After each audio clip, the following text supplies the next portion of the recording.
이번 강의를 준비하면서 마음을 움직이는 마케팅 기법이라고 해서 제가 좀 고민을 많이 하고 나왔습니다.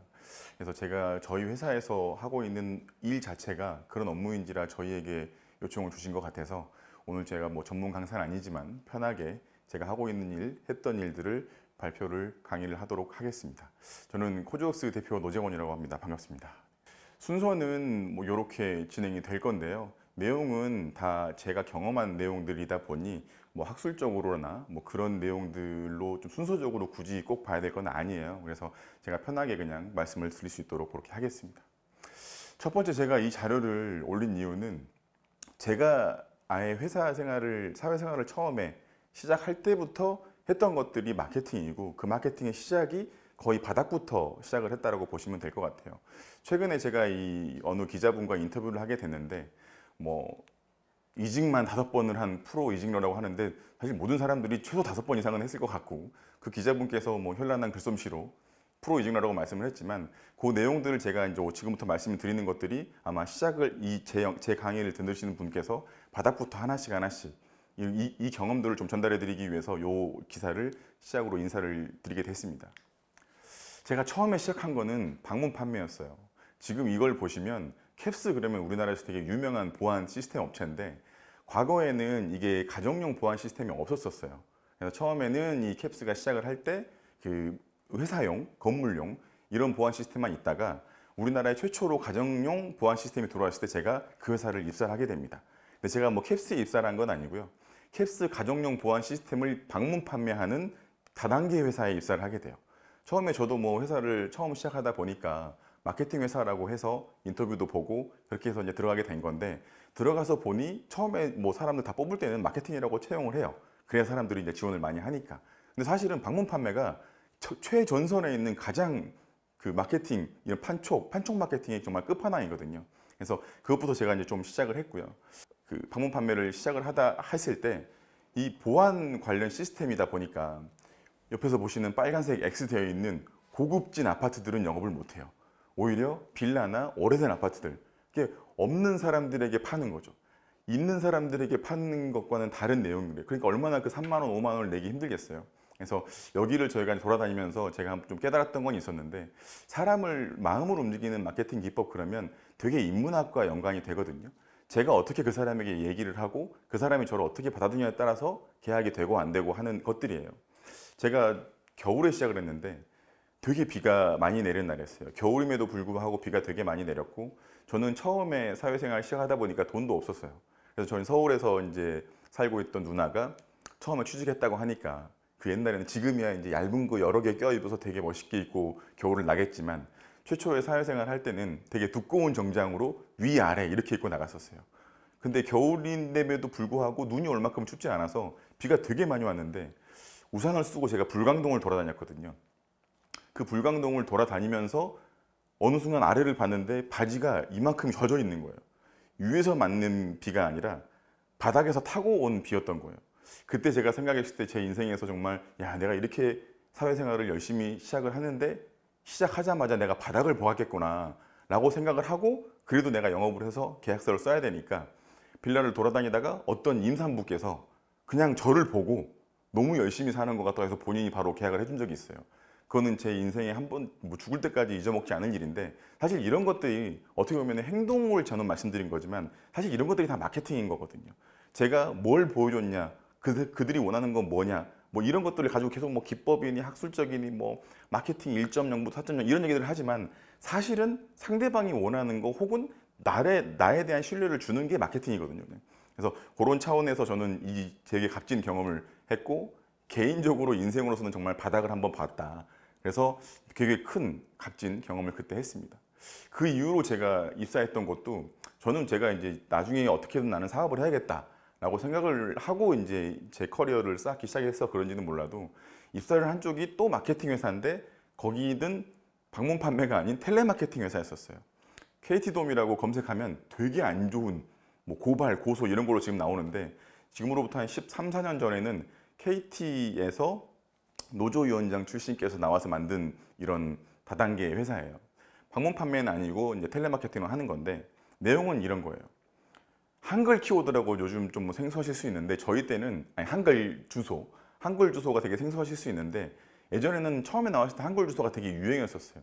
지금은 뭐 딴딴딴 naver.com이지만 한글로 네이버라고 주소창에 쳐도 네이버가 나오는 게 한글 주소거든요. 그걸 처음 만든 회사가 네피아라는 회사였었던 거고 이 KT는 그걸 이용해서 뭘 했냐면 강남 맛집 뭐 저기 나와 있는 영상에 나와 있는 뭐 사출 성형 전문 병원이라는 거를 주소창에 치면 당연히 그 회사의 홈페이지가 나오죠. 근데 이거를 전화로 영업을 하는 거예요. 근데 전화로 영업을 하다 보면 그때 당시에는 홈페이지도 거의 없었던 시절이었을 거고 이제 막 인터넷 세대가 막 시작되는 시절인지라 정말 뭣도 모르는 사장님들, 이 소상공인들 혹은 뭐 병원 원장님들 이런 분들께서 필요는 한데 어떻게 하는지 몰라요. 그래서 이제 저희가 영업을 한 게 이 키워드, 아니 이 주소, 한글 주소를 뭐 3년, 5년, 10년을 계약을 하면 홈페이지를 무료로 만들어줘요. 근데 이 홈페이지를 무료로 만들어주는 대신에 뭐 연간 얼마씩 받고 하는 거죠. 이 한 건을 계약을 하게 되면 제가 받는 돈이 거의 한 100만 원 정도 받았던 것 같아요. 근데 이 전화기로 영업을 하는 거예요. 전화기로 판촉을 하는데 어디까지 받냐면 카드 번호 16자리하고 뒤에 CVS 번호까지 다 받아요. 비밀번호 빼놓고 다 받는 거예요. 근데 이 사람들이 오늘 저를 제 목소리만 처음 들었어요. 근데 그럼에도 불구하고 그분들은 제 목소리를 듣고 쭉 대화하고 이야기하고 이게 왜 필요한지 설명을 해주면 그 중에 한두 분들은 기꺼이 결제를 해주세요. 바로 이 순간에. 이런 것들을 제가 경험해 오면서 사실 이제 마케팅 뭐 제가 지금 이제 사회공헌 마케팅을 전문으로 하는 회사이지만 실질적으로 소비를 하는 사람들에게 접근하는 방식은 진짜 그 사람이 필요한 거를 잘 알려주고 내가 정말 신뢰받을 수 만한 사람인지를 말로써 잘 알려주는 뭐 이런 것들은 뭐 얼굴도 있고 뭐 이런 것들이 있겠죠. 그런 경험들을 이제 하면서 제가 커리어를 키워왔습니다. 그러다 보니까 이제는 저도 이제 사업을 좀 해야 되겠고 요즘 시대에 뭐가 가장 화두인가라는 고민을 좀 하게 됐어요. 그래서 좀 보다 보니 홈페이지가 아직 모든 회사에게는 뭐 거의 1%, 2% 정도밖에 없는 상태였던 거고 앞으로 제가 네이버 출신이긴 한데 네이버를 창업했던 분들을 제가 좀 이렇게 같이 옆에서 인근에서 모실 기회가 많아가지고 그분들 얘기를 옛날에 들었을 때 왜 검색을 시작을 했냐? 지금 되게 힘들지만 이거는 갈 수밖에 없는 길이다라고 시작을 하셨거든요. 이것도 사실은 저도 마찬가지였었어요. 인터넷이 활성화되면 될수록 홈페이지는 갈 수밖에 없는 거예요. 어떤 회사든지 간에 홈페이지가 없으면 PR이 안 되는 거고요. 그 당시까지는 뭐 이런 리플렛이라든지 포트폴리오 북 같은 거를 인수해가지고 영업을 다니던 시절인데 점점 바뀌고 있는 시절이었던 거죠. 그래서 저는 이제 그 홈페이지 구축 회사에 입사를 하게 됐고 거기에서 커리어를 쌓은 다음에 제가 NHN이라는 회사로 입사를 하게 됩니다. NHN은 방금 전 말씀드렸던 네이버 그리고 한게임이 합병된 회사예요. 원래는 다른 회사였는데 NHN에 제가 이제 입사를 하게 돼서 처음으로 하게 된 게 해피빈이고 나올 때까지 하게 된 게 해피빈입니다. 보통 이제 네이버나 NHN 이런 조직들은 한번 입사를 하게 되면 최소 뭐 한 6개월, 최대 한 1, 2년 안에는 보직 발령이 나거든요. 위에 분들이 아니라면. 근데 저는 한 번도 해피빈을 벗어난 적이 없어요. 뭐 여러 이유가 있었겠지만 제가 웹 기획자 출신으로서 뭐 영업도 할 줄 알고 마케팅도 배워갔고 해피빈 내에 있는 상품 개발까지 쭉 원스톱으로 하다 보니 못 간 것도 있겠지만 이걸 만드신 창업자분께서도 재단으로 이제 설립이 되면서 제가 재단으로 전출을 가서 해피빈을 처음부터 끝까지 한 그런 경험을 가지고 있는 사람이다 보니까 다른 데 뭐 갈 것도 없었던 것 같고요. 근데 이렇게 하다 보니까 제가 퇴사를 할 때는 저희 코조우스라는 회사를 설립을 하게 됩니다. 이 회사는 공익 전문 에이전시고요. 사회공헌 마케팅, 컨설팅, 그리고 운영까지 다 총괄하는 회사로 보시면 될 것 같아요. 내용들은 뭐 저희 회사는 뭐 이런 당연 일반적인 에이전시에서 하는 업무들을 수행을 하는데 사회공헌을 전문으로 한다라고 보시면 될 것 같습니다. 그래서 뭐 처음 말씀드린 것처럼 마음을 움직이는 마케팅 기법, 그래서 저도 좀 고민을 많이 하고 그동안 제가 해왔던 것인지라 좀 이런 내용들을 한번 쭉 말씀을 드릴 건데요. 아메리칸 익스프레스 카드가 1983년도에 했던 마케팅이에요. 이게 이제 흔히 하는 마케팅 하시는 분들에게 뭐 잘 알고 계시는 코즈 마케팅의 시초다라고 얘기를 하는데요. 미국의 자유의 신상 하면은 미국인들의 상징이자 자존심이거든요. 근데 이거를 프랑스에서 1883년도에 기증을 받게 돼요. 자유의 여신상은 프랑스가 만들고요. 밑에 있는 단은 미국에서 만들었어요. 그렇게 해가지고 프랑스가 우호적 관계를 위해서 기증을 하고 받게 된 건데 그 당시에도 미국인들의 성금을 모아서 이 단을 만든 거예요. 근데 이제 어느 날 아멕스 마케팅 담당자가 생각을 하면서 자유신상을 봤는데 100년이 지나서 되게 많이 헌 거예요. 뭐 녹도 많이 슬고 페인트 칠도 벗겨지고 단도 많이 깨져 있고. 그래서 이분이 좀 고민을 하다가 제리 윌슨이신가 아마 그럴 거예요. 근데 그분이 고민을 하다가 아멕스 카드를 신규 발행을 받거나 아멕스 카드를 쓰거나 했을 경우에 자유의 여신상 그 개보수 비용으로 쓰겠다라는 마케팅 기법을 생각하게 된 거죠. 뒤에서 말씀드렸지만 커즈 마케팅이라는 게 그런 거예요. 회사에게 이익이 되는 공익적 마케팅인 거예요. 그래서 아멕스 카드는 새로 발급을 하게 되면 1달러를 성금을 냈고요. 뭐 회원들이 한 번 쓸 때마다 1센트씩을 모았어요. 이게 이제 1983년도니까 그 당시에 170만 불을 모았거든요. 그러면 대략 한 17억에서 20억 정도 되는데 이게 얼마나 큰 금액이냐면 그 당시에 우리나라 코스피 지수가 뭐 되게 낮았었어요. 지금 2000 정도 되는데 한 100 정도밖에 안 됐었어요, 그때. 거의 20배의 가치인 거죠. 거의 한 400억 정도를 모은 거예요, 성금을. 물론 이제 이 성금은 개인이 낸 건 아닙니다. 기업이 우리 걸 써줬으니까 기업이 낸 거예요.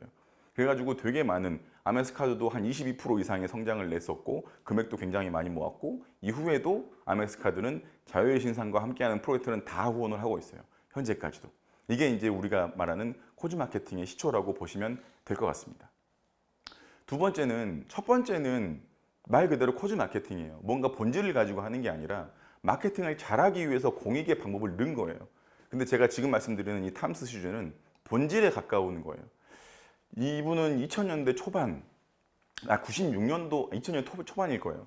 이분이 아르헨티나 여행을 다니시다가 어느 순간 아르헨티나의 어느 마을을 갔는데 어느 두 형제가 신발 하나를 가지고 나눠 신는 서로 이제 교대로 신는 거예요. 그래서 주변에 봤더니 아르헨티나 아이들은 진짜 신발이 별로 없는 거예요. 그게 문화일 수도 있겠지만 사실은 없어가지고 못 신는 거겠죠. 발전이 되면 당연히 이제 의식주는 점점 더 좋아지기 마련인데 아직 아르헨티나는 그게 없었던 거예요. 그래서 이 사람이 미국으로 와서 정말 순수하게 이 아이들 250명에게 신발을 주기 위해서 신발 디자인을 한 게 탐스 슈즈예요. 그래서 정확히 위치는 모르겠지만 조그만 가게를 하나 내서 250컬레만 팔아가지고 이걸 한 컬레 사주시면 한 컬레는 아르헨티나 아이들에게 주겠습니다라고 시작된 건데 스칼렛 요한슨이 이 신발이 예쁘다고 사서 알려지고 유명세를 타게 되면서 거의 뭐 지금까지 1000만 족에 가까운 매출을 이루어지게 되죠. 본질이 누군가를 돕기 위해서 시작된 회사이기 때문에 그걸 가지고 계속 회사를 운영을 했지만 회사가 커지다 보면 그런 거예요. 신발을 처음에는 250개만 팔려고 그랬는데 10,000족, 20,000족, 막 10,000,000족이 팔리면 그 밑에 있는 사람들은 어떤 사람들이 들어오고 창업자들은 어떤 생각을 하게 되냐면 이제는 비즈니스 사고밖에 할 수가 없어지는 생각으로 가게 되더라고요. 그래서 이 창업자가 좀 안식년을 또 갖게 됐죠. 그래서 이거는 이제 처음에 말씀드린 아멕스 카드는 원래 회사에서 마케팅 기법으로 공익을 하게 된 거고 이 회사는 본질이 공익이었고 그게 비즈니스로 커가는 두 가지의 똑같은 공익 마케팅이지만 또 마음을 움직이는 마케팅이었지만 출발이 다른 그런 마케팅을 제가 설명을 드렸습니다. 우리나라도 있어요. 우르강산 푸르게라고 1984년도부터 했던 거고요. 누적으로는 5천만 구로 했고 저 어릴 때부터도 이 우르강산 푸르게는 유한 킴벌리에서 장학퀴즈 전후로 꼭 나왔던 광고였던 것 같아요. 기업들은 다 하고 있죠. 근데 우리나라가 생각을 해보시면 84년도에 이 생각을 한 회사가 과연 있었을까 싶어요. 그래서 우리나라는 지금 현재는 되게 많은 회사들이 기업들이 특히나 대기업들은 사회공헌 마케팅들을 다 하십니다. 실제로도 재단까지도 만들고 사업도 하게 되고 근데 그걸 가지고 마케팅을 시작한 지는 진짜 얼마 안 됐어요. 제가 해피빈에 입사해서 해피빈의 기업들이 기금을 가지고 오면 그걸 가지고 네이버에서 홍보해주고 이 돈은 좋은 일로 쓰겠습니다 라고 하는 너무나 좋은 선순환적인 마케팅 상품을 개발했을 때도 기업들은 그랬었어요. 아예 기부하는 건데 알릴 필요가 있나요? 이랬던 회사들이 5년, 10년이 지나니까 이제서야 보면 TV에 많이 나와요.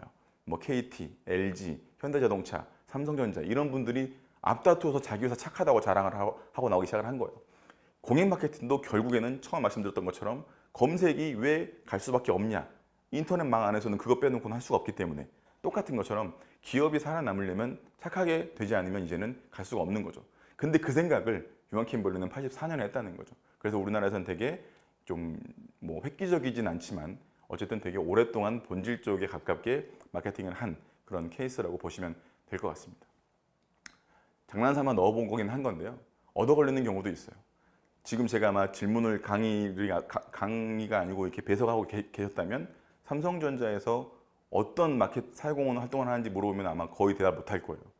삼성전자가 매년 내는 돈이 얼마나 많겠어요. 사회복지공동모금에 자체적으로 하는 사업들, 저도 삼성전자랑 일을 합니다.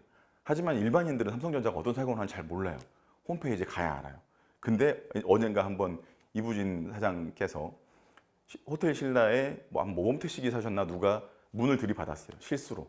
근데 그거를 변제받지 않고 뭐 어려우시니 저희가 알아서 하겠다. 그게 아마 3억 얼마였을 거예요. 그 문값이. 근데 그거를 변제를 안 받고 그냥 했다라는 기사가 뜬 거예요. 이게 노블리스 오블리주라고 해서 역시 삼성 된 적이 있죠. 얻어 걸리는 경우도 있습니다. 이렇게. 본질적으로 뭐 처음부터 막 계획해서 한 건 아니지만 얻어 걸리는 경우가 있습니다. 우리나라 사람들을 되게 가슴 아프게 했던 남양유업 사태, 지금 지난 다음에 어떻게 됐을까요? 그 남양유업이 원래 더 1위였는데 메일유업과 순위를 바뀌게 됐습니다. 지금도 제 지인들은 마트에 가서 남양유업 제품을 안 사더라고요. 사실 저는 사회공헌하는 입장에서 그런 것들, 이게 저는 약간 사회공헌을 마케팅적으로 보는 사람이고 비즈니스적으로 보는 사람이기 때문에 저는 큰 생각을 안 하겠지만, 왜냐면 저는 일이니까. 근데 일반인들은 실질적으로 그거에 대해서 되게 민감해 하는 거예요. 또 사건이 한 번으로 끝나지 않았기 때문에 더더욱이 기억에 많이 남았던 그런 사례라고 보시면 될 것 같습니다. 자, 이런 것들이 사회공헌이라는 거예요. 크게 보면 사회공헌이에요.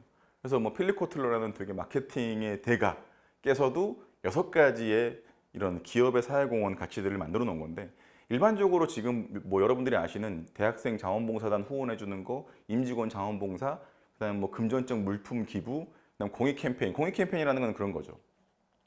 핑크리본 캠페인은 우리나라 캠페인이 아니에요. 핑크리본 캠페인은 미국에서 만들어진 걸로 제가 알고 있고, 유방암 환자들을 돕기 위한 캠페인인 건데, 뷰티 업체들이 글로벌하게 다 참여를 하게 돼요. 아모레퍼시픽이 만든 캠페인이 아닌데 그 캠페인을 국내에 알리고 마케팅을 함께 하게 된 거죠. 그런 것들이 공익 캠페인이라고 보시면 될 것 같아요.